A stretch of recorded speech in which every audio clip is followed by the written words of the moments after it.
The first time you do this, it does something and you say, do better, and then it does it better.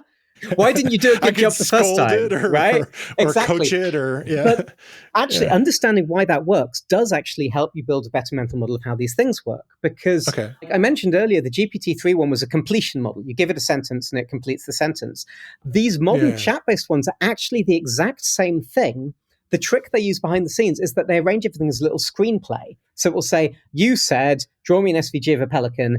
The assistant said, here's that SVG. You said, now make it better. And then anytime you add a new chat, it replays the conversation. It'll just rerun the whole thing, which explains why it gets a little bit slower as the conversation gets longer. It explains why the context length, the amount of information you can feed into this is really important, because that's actually a measure of how long the conversation can get before it starts forgetting what happened at the beginning of it.